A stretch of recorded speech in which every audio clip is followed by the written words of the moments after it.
11 games. I watched as much as I could. Just going to say right now, all 11 games overlapped with one another. So yeah, I watched as much as I could, and here we are. Some surprising results tonight, right?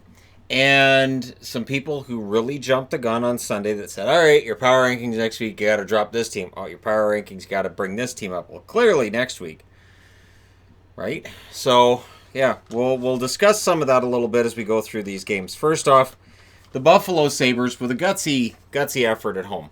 Let's be honest, this was a really, really solid effort at home. The shots were 5-0 Sabres at 7 minutes. And it would have been easy for the Sabres to look at this game, look at what was going on. There was 4-on-4 hockey later, which favors Vegas. Vegas is pretty good at 4-on-4. If you look at the scoring, I think Vegas is 5-0 in their favor, 4-on-4, and Buffalo's got 3 and allowed 3, something like that. That was the stat they gave during the game. So it would have been easy to going into the second period for Buffalo to feel discouraged based on their record and how things have been going. And then based on Nosek getting a goal from Stevenson and Theodore at 1:55. And it's one of those fluky goals. And yeah, you could totally understand Buffalo going, well, it's not our night again, especially when Vegas gets a power play shortly thereafter.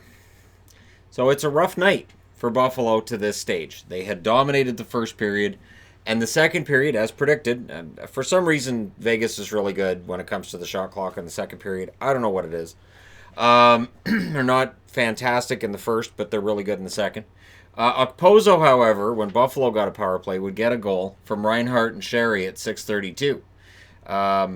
The play goes on.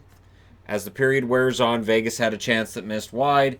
And then there was a last minute, too many men on the ice penalty against Vegas. So we're into that last minute, and Buffalo does what you have to do if you're going to win games. They get a goal in that last minute. Reinhart with the power play goal from Ristolainen and Eichel at 19:41. Eichel's point streak is now at 8 games. So he's off to another nice long point streak. So it's 2-1 Buffalo going into the third period. Now, there was an early Vegas power play which turned 4 minutes. So it was a penalty, and then there was unsportsmanlike conduct for kind of beaking at the referee after that. So in the first minor, early on in that first minor, I might add, Riley Smith scores from Theodore and Carlson at 1:43. Again, this is where you might be okay with, you might expect Buffalo to kind of let down. Buffalo to go, great. We blew the lead. Here we go again. But Eichel enabled beast mode, and he gets a goal. From Reinhart and Miller at 7:57. So Colin Miller gets a point against his former team. He also recorded a penalty, and there was some other stuff going on with Miller. But he gets an assist on that goal. The Sabres then got a power play. During said power play, Fleury stopped Eichel.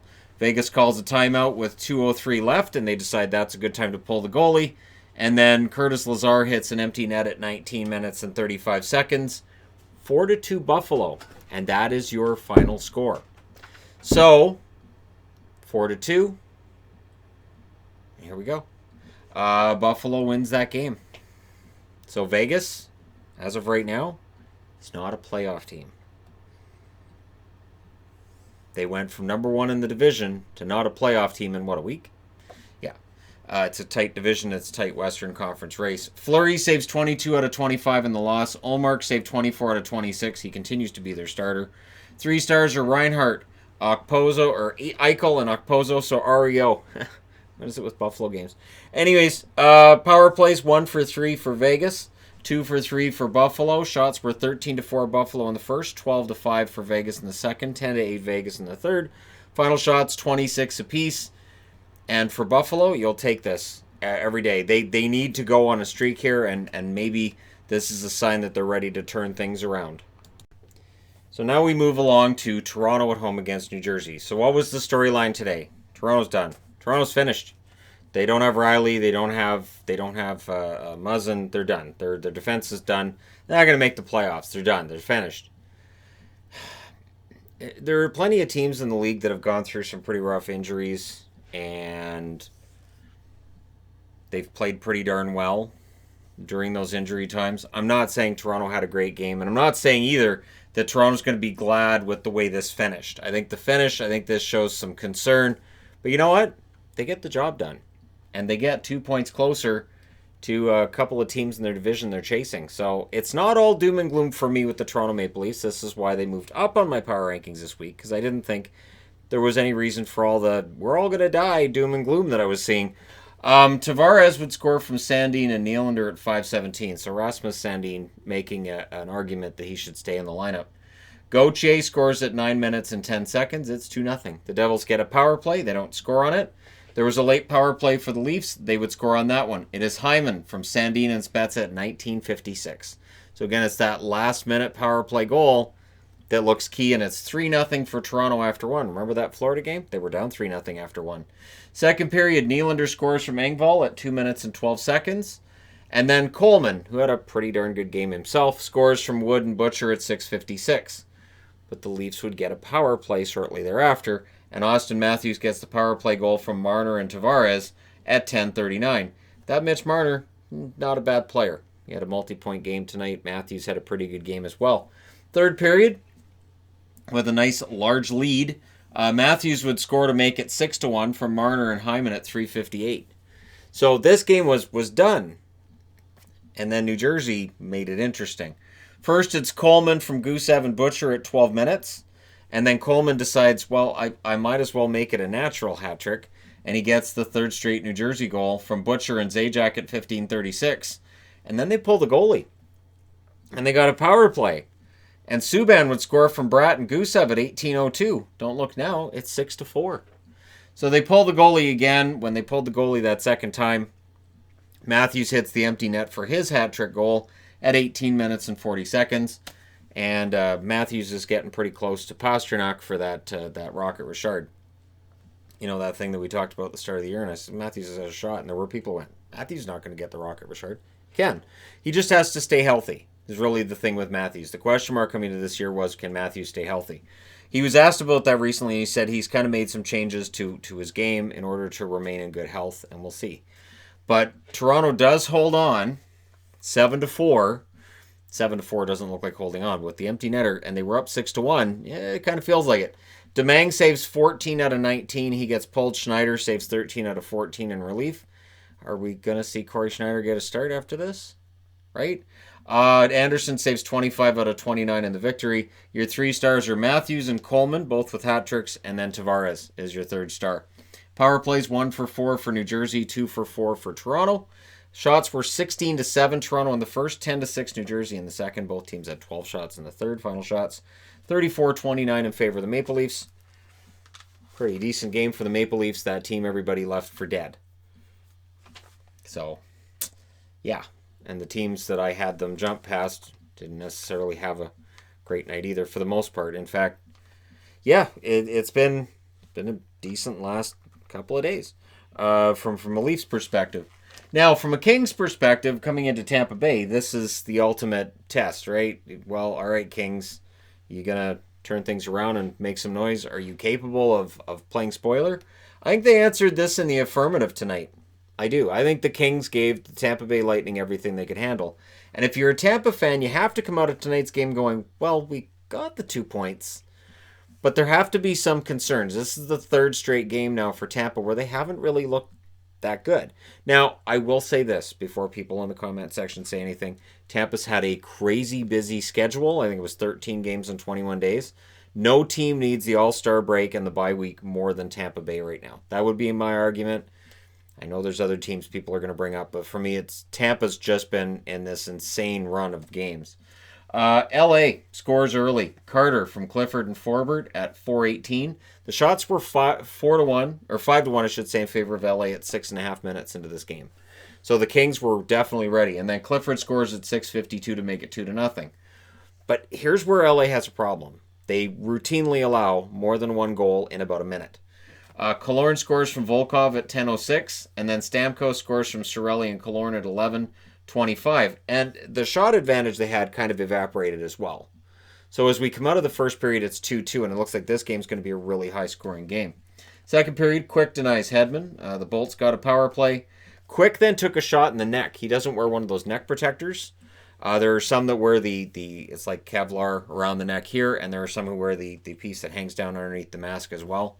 I'm bewildered as to why any goaltender wouldn't have some kind of a protection on their neck. I remember with Luongo, that was something where a couple of times he took a shot in the neck, and he still wouldn't wear any protection for his neck. And I'm like, I understand wanting to be comfortable, but it's your neck. So he stays in the game, proving that Jonathan Quick's pretty tough. And other than it looking kind of pink, he seemed to be okay, but still a puck in the neck. Oh, man.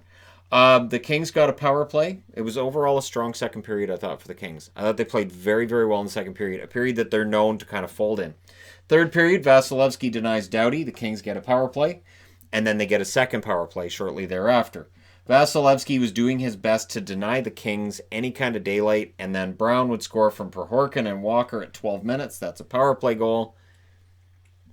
And it's 3-2 for LA with 8 minutes left. So kind of a quiet crowd at that stage.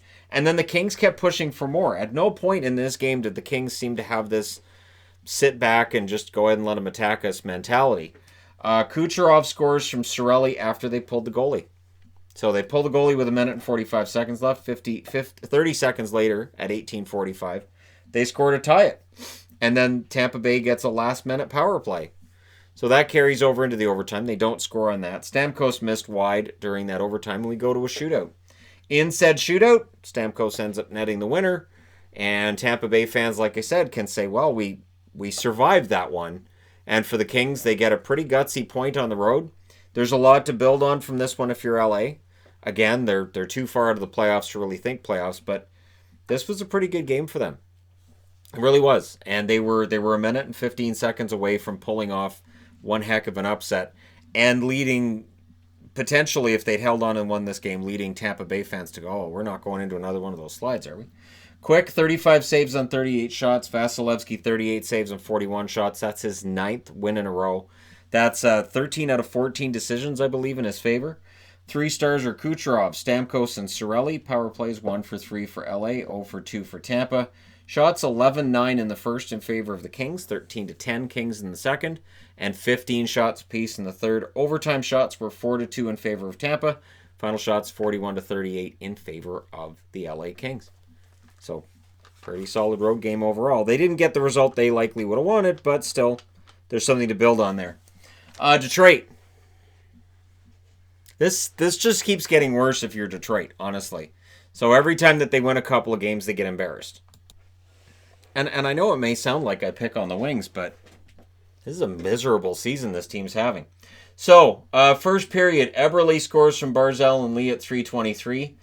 36 seconds later, Bailey scores from Kuhnhackl and Del Cole. 4 minutes into the game, and it's 2-0 for the Islanders. They're not done. Nelson scores from Beauvillier at 7:56 to make it 3-0. And then Hronek scores from Fabry at 11:45 to make it 3-1. So you're like, all right, maybe... No, the Islanders get a power play. Lee would score from Eberle and Barzal at 18 minutes and 30 seconds. Yes, for Islanders fans, that's the only power play they get tonight. Really didn't factor into things. In the second period, 1 minute and 59 seconds in, Brock Nelson gets a goal. 2 minutes and 40 seconds in, Dobson gets his first goal. Big moment for him. From Pulock and Komarov. Komarov had a good game as well. And it's 6-1 after 2. Third period. Beauvillier from Pulock and Leddy at 5:12. There isn't a mercy rule. This is when a mercy rule would be nice. So, Komarov scores his first goal of the season from Mayfield at 9:07. They didn't take this one off the board. He had a goal last week that was taken off the board. So that makes it 8-1. Then Giovanni Smith gets his first goal to make it 8-2 from N and Nemeth at 14 minutes. And that's your final score is 8-2. It's a long night if you're a Detroit fan, because there's not really a whole lot to take from this. Howard saves 4 out of 7. Pickard had to go in and save 14 out of 19. Greiss saved 34 out of 36, so nice bounce back for Thomas Greiss. 3 stars are Nelson, Komarov, and Dobson. Power plays, 0 for 2 for Detroit, 0 for 1 for the New York Islanders. Shots, 14-12 Islanders in the first, 9-8 Detroit in the second, 15-4 Detroit in the third. Final shots, 36-26 in favor of Detroit. So maybe there's something Detroit can take out of this, that they outshot the Islanders. I don't have a whole lot to add to this. I think the score kind of tells you everything you need to know. This was exactly what the Islanders needed after that spanking they took from the New York Rangers. Just like New Jersey was what the doctor ordered for Toronto after being embarrassed by the Florida Panthers. And all three of these games that I said this morning, probably going to go to the home teams. They did. And home teams had, honestly, a pretty darn good night. I think home teams won almost every game tonight. So, again, much like yesterday, if you went, I'm just going to take all the home teams, you did pretty well. Not a whole lot of strategy to picking them, but hey, if you did so, good on you. That being said, I need to change boards. There's a lot of anticlimactic scores tonight, right? So, Pittsburgh, huh? Any discussion of Crosby being maybe eased into the lineup that I had today during a live stream on Patreon? That's no. No. Just no. Crosby was impressive early. Very, very impressive with the puck, away from the puck, dancing all over the puck. He was fantastic. The Penguins get a power play, and guess what happens?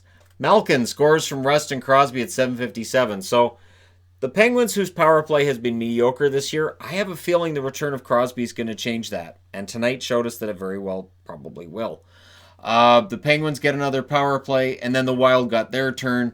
They wouldn't score on theirs. Exactly 10 minutes after Malkin had made it 1-0, McCann scores from Simone and Marino. So Marino continues his strong offensive play and getting points. It's 2-0 for Pittsburgh after one. Second period, scoring chances are even. Think about that. It's got to be frustrating, right? Where you're looking at the scoreboard and you're looking at the shots. You got your little advanced stats counter and you go, we're playing well. However, Crosby not... Oh, I put Crosby showing no rust. I totally didn't mean that as like a word play.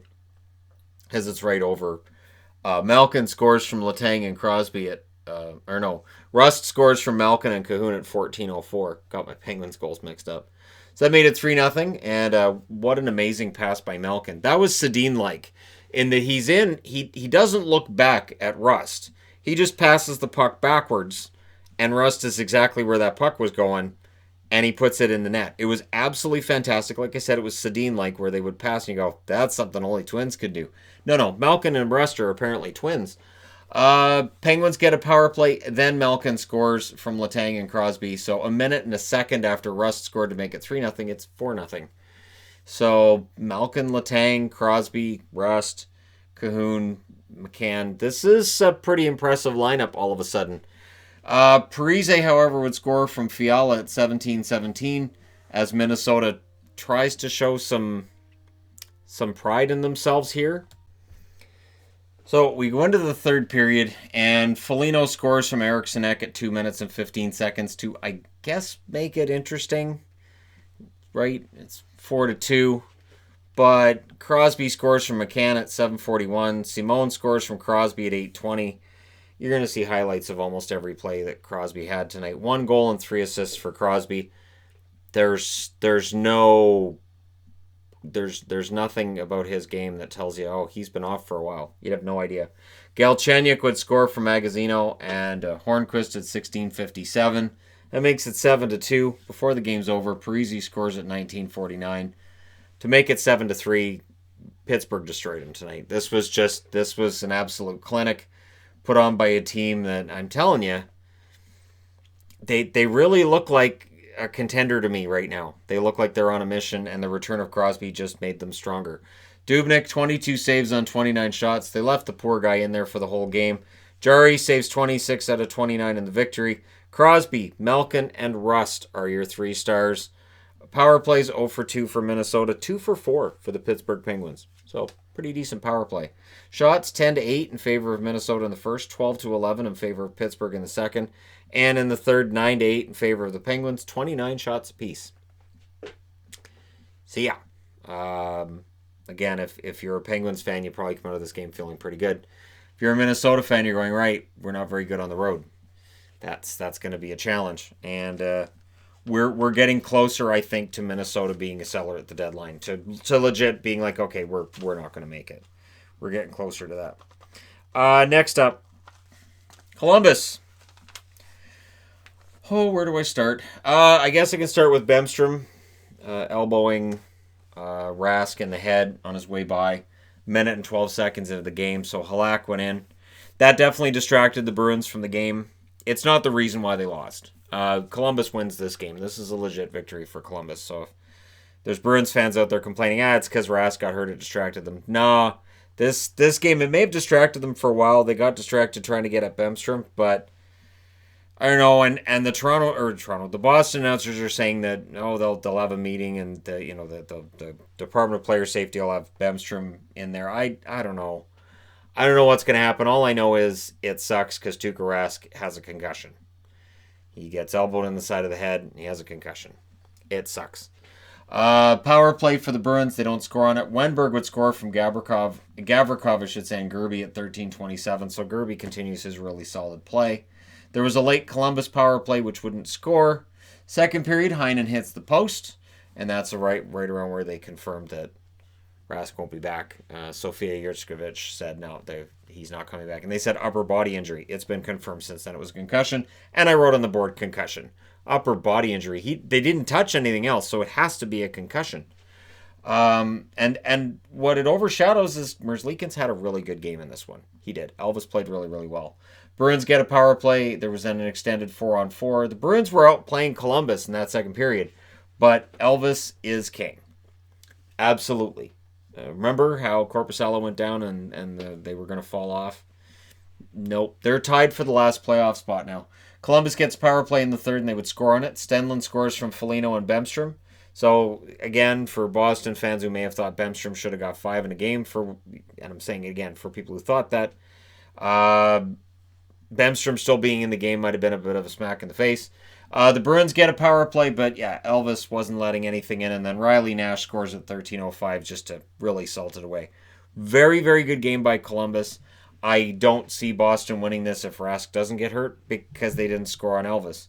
And Elvis saved 34 shots for the shutout. Rask didn't face a shot before he was knocked out of the game. Halak was 24 out of 27 in the save category. 3 stars are Merzlikins, Wenberg, and Stenlund. Power plays 0 for 4 for Boston, 1 for 2 for the Columbus Blue Jackets. Shots 9-7 in the first in favor of Columbus, 14-13 Boston in the second, 13-5 Boston in the third, and 2 of those 5 shots went in. Final shots 34-27 in favor of the Boston Bruins. They played well, they couldn't get a goal. And so for Boston, it continues this troubling trend where, they win a couple and then they go through a kind of a rough dry patch here. This is only their 9th loss in regulation. I know people are going to say that, so I'm going to throw that out there. But it is the 21st game that they have failed to win so far this year out of 48. So they're not as dominant as their overall points would tell you. And tonight, Columbus took care of business. Columbus stays in the running for a playoff spot. And I think they're going to end up in there somehow. All right, moving along. Chicago, these guys right here, in against the Ottawa Senators. And the Sens do it again. They start out well. They don't necessarily finish well. Brown scores from DeMello and Pajot at 3:32. The Senators get a power play. They don't score on it, but shortly thereafter, Tierney scores from Chabot and Brown at 7:21. The Hawks then got a power play they didn't score on. The Senators got a late power play they didn't score on. And that's it for the power plays. That's it. There were only 3 in the whole game. Second period, the Hawks were held to 1 shot. 12 minutes into that period. 1. That would change, however, after they got their second and beyond. Because Kubalik would score from Kane and Taves at 17:19. So we come out of the second period 2-1 in favor of the Senators. So the Senators, they're at home. They can, find a way to come up with a victory against Chicago. No. Kubalik scores from Taves and Cuckoo at 3:41. That tied it up. The Hawks pressured at around the 16-minute mark. Kubalik was denied his hat trick at around the 18-minute mark. Högberg had a good game, but he was outdueled. And Leonard was pretty darn solid.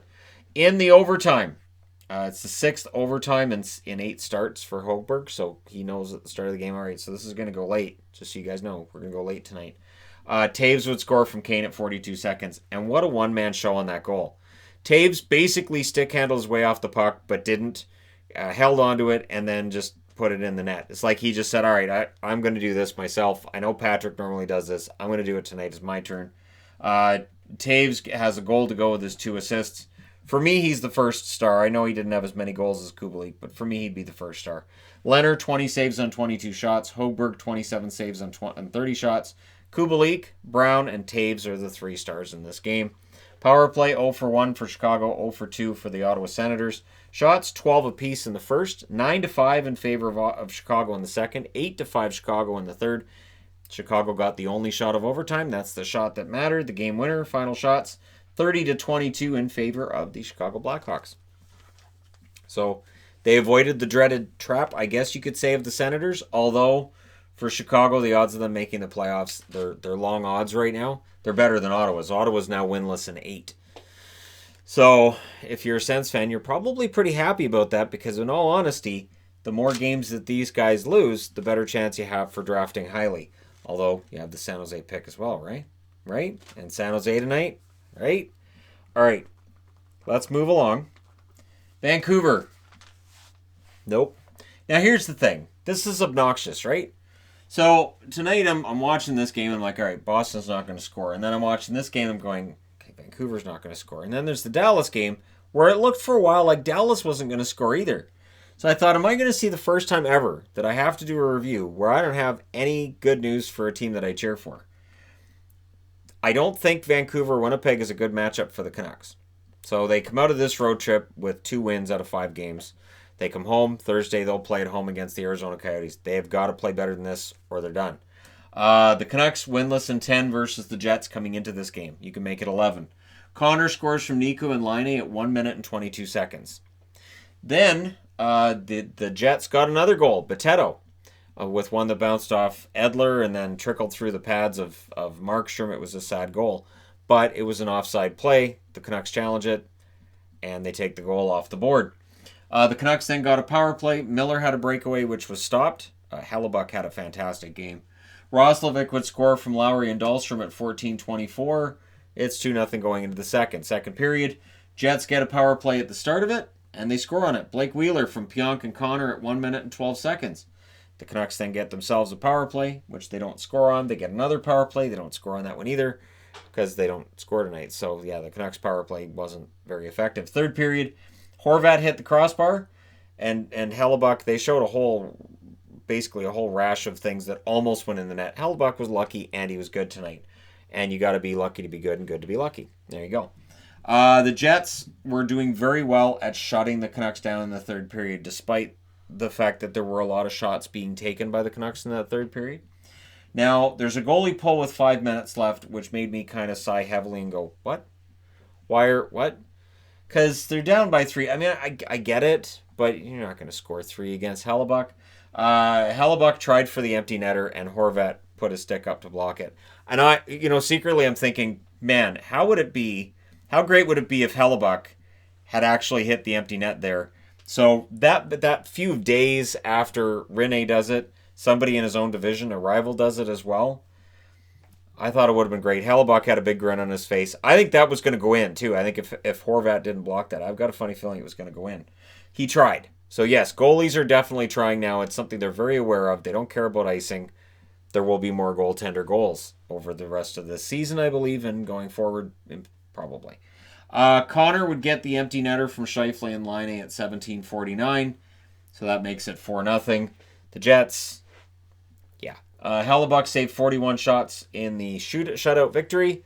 Markstrom saved 21 out of 24 in the loss. Your 3 stars are Hellebuck, Connor, and Kopp. Andrew Kopp with the 3rd star. He doesn't appear on my score sheet, so I don't know if they changed any goals. I even looked at it, and I thought, I don't see anything changed, so I don't know. Power plays 0 for 4 for Vancouver. 1 for 3 for Winnipeg shots. Favored Vancouver the whole game. 13-10 in the first, 14-9 in the second, 14-6 in the third, 41-25 overall. There were some shots from the outside, and when they did get good shots, Hellebuck denied them or got a little bit lucky in the crease there that they didn't end up bouncing in the net. Either way, for Vancouver, it's a road trip where they got wins over Buffalo and Minnesota, both teams that are outside the playoff spots. But Winnipeg, Florida, Tampa all look like they should be playoff teams, and those are the ones that they got the losses against. So there's something to learn from. We'll see if they can get back on their horse in Vancouver on Thursday and get themselves going in the right direction again, and I'll be there to watch that. But for Winnipeg, they have to feel pretty good with this result because coming into tonight, they had lost 6 in a row at home. That record is over. They do wish that Vancouver would visit more often. That being said, I have to change boards. I ran out of 4s. So I had to use one of the 4s from the other set. It's just the way it works. I ran out of 4s. Let's go into the Dallas-Colorado game. Dallas can't keep doing this. They can't, okay? Now, Florida was doing this early in the year where they'd spot a team to a lead and then they come back and win. I said, eventually it's not going to work. Well, Dallas can't be spotting teams to leads and coming back to win. Eventually it's not going to work. That being said, Ben Bishop stood on his head in that third period to make sure that it happened. First period, shots are 8-0 for Colorado at 6.5 minutes. Zadorov would score from McKinnon at 9:04. And then just to drive home the fact that we're in Colorado and this is the Colorado Avalanche, Landeskog scores from McKinnon and Graves at 15:27. So it looks to me like this is a Colorado game, and what drove me nuts was the altitude announcers kept saying, this is a Stars game, this is the way the Stars play, and I thought, no, being outshot 16-4, that's not really a Stars game. And then in the second, the Stars get a power play. There was a goal scored by Radulov. They challenged it as offside, and the offside challenge was successful. So they kept him off the board there, and I put on the board, my 3 teams still at no goals. Because when that goal got taken back, I became convinced in that moment, no team that I cheer for tonight is going to get a goal. This could be the greatest review for people who can't stand me that's ever been done. The Stars get another power play, and this one they would score on, and this one doesn't come back. Gurianov scores from Hintz and Klingberg at 9:40, so Gurianov up to 11 goals. And then the period was pretty evenly played. There were some last-moment saves by Bishop. He held up when the Avs pressured. So we go into the third with a 2-1 game. There was a fight between Ben and Calvert off the face-off, and the Avs were doubling the Stars in shots throughout the game to that point. So it looked like, well, the Avs should win this, was what I kept thinking. Bishop denies McKinnon. Then there were some really, really prime chances for the Avalanche that Bishop saved. The shots were in favor of the Avalanche in the third period to that stage, which I thought was important because, you know, the shots being in favor of the Avalanche tells you that they're playing at the other end. And then Dickinson scores at 14:37. Now, the Avs considered a challenge, or at least it certainly looked like Jared Bednar thought about it, and then he thought better of it and he didn't challenge. I don't know if it was for goalie interference or what they were going to try to challenge for, but they thought about it and then finally went, nah, not worried about it. Talked a bit to Dan O'Halloran, and then they decided, no, we're not going to challenge. Bishop denied Zadorov with 1 minute and 16 seconds left, and we go to overtime. In overtime, Dallas controlled the puck, and then off of a face-off, Pavelski to Lindell, and at 1 minute and 54 seconds, Lindell finishes it. So Lindell, with another solid game for the Dallas Stars, he gets the overtime winner. And again, I'm proud to see the team win in overtime and all that wonderful stuff that a fan would say. Don't like being down by 2. Bishop saves 41 out of 43. Grubauer saves 27 out of 30. And we'll see if the conversation about Colorado goaltending goes anywhere further. I mentioned it in the news video this morning, but I don't think it's the goaltending. I just don't understand why Francouz isn't in there. I don't get it. Anyways, Lindell, McKinnon, and Bishop are your 3 stars. Power plays. Dallas goes 1 for 3. Their power play doesn't suck anymore. And 0 for 2 was the Colorado Avalanche power play. Shots were 16-4 in the first in favor of Colorado, 13-12 Colorado in the second, 14-12 Colorado in the third. 2 shots in the overtime, both belonging to Dallas. Final shots 43-30 in favor of the Colorado Avalanche. So there you go. Dallas comes back for another victory where they were down by 2. It's like the 4th or 5th time they've done it recently. It's been a lot. It feels like it's almost every game they spot the other team a 2-goal lead. Eventually that's going to come back and bite them. It just hasn't yet. So that's fine. Next up, Nashville and Edmonton. And this is an important game for Edmonton because we're still in this emotionally charged Tkachuk-Cassian thing, right? And Cassian, this is the first game of his suspension. You get the feeling the Oilers went out there with a bit of a chip on their shoulder tonight, and it worked out pretty well for them. So the Oilers tonight, they jumped on it around the halfway mark. Nugent Hopkins scores from Draisaitl at 9:01. Now, Nashville does what is the absolute best way to answer that, which is with a goal like a minute and a half after. Forsberg scores at 10:42. Not long after that, about 5 minutes later, Blackwell scores his second NHL goal from Bonino and Weber at 15:41, and it's 2-1 Nashville. So, are we looking at a shaky Mike Smith? No. Mike Smith would shut the door from there. Draisaitl would score on a power play with 18 seconds left in the period from Chason and McDavid. So that's a 2-2 tie after one. Second period, evenly played first half between the two teams. And then Archibald would score from McDavid and Clefbaum at 9:09. So shortly after I put evenly played first half, Edmonton gets a goal. Then there's a late Oilers power play, which turns into a 4-on-4. So we go into the third period with the score 3-2 in favor of the Oilers. Draisaitl had a breakaway, which was denied. Gagne then had a prime opportunity that just missed wide. He was kind of kicking himself after that one. The Predators get a power play. They have the chance to tie it up. I think the Predators managed 2 shots on that power play. The Oilers got a power play of their own. And it's mentioned, how well Smith's been playing. And this is another good game for him. And I'm not sure why he didn't play against Calgary the other night, but okay. Anyways, there was a late too many men on the ice penalty on the Predators. What happened is Rene starts skating over towards the bench. And then he sees the Oilers have the puck and they're going to hit that net he just vacated. So he has to go back and make a save. But by going back, it leaves them with too many men on the ice because that 6 skaters already jumped on. So with that happening, it's 5-on-5 when they pull the goalie. And that leads to Draisaitl getting the empty netter from McDavid at 19 minutes and 11 seconds. So McDavid, just 2 points for him. Not in the 3 stars or anything. Draisaitl, Forsberg, and Smith are your 3 stars. And that, of course, is Mike Smith, not Craig Smith. So, yeah, pretty decent home game for the Oilers. Like I said, home teams had a pretty good night tonight. They really did. They won 9 out of 11. So, again, pretty decent if you just pick the home teams tonight. Rene saves 28 out of 31. Smith saved 30 out of 32. Power plays 0 for 3 for Nashville. 2 for 4 for the Oilers. Shots 13-12 Edmonton in the first. 12-10 Nashville in the second. 9-8 Edmonton in the third. Final shots, both teams had 32. And the Oilers come out as the victors. So you have to feel pretty good about the Oilers tonight. They jump back into a playoff spot. And that's what knocks Vegas out. I do believe Vegas is behind on tiebreakers with the Winnipeg Jets. So this is Bizarro world right now. Absolutely bizarre. But it's obviously not playoff time. I was thinking about it, though. I thought, here we are. It's January 14th. I've got about 2.5 more months of doing this. And then that's that. And then 4 days of that I'm going to be in California. And then there's 5 days of that I'm going to be in Vegas. So, this set, you guys aren't going to see it for about 9 days out of that. I'm already counting down. I'm like, we're well over halfway through this. All right, last game of the night, Arizona at home against San Jose.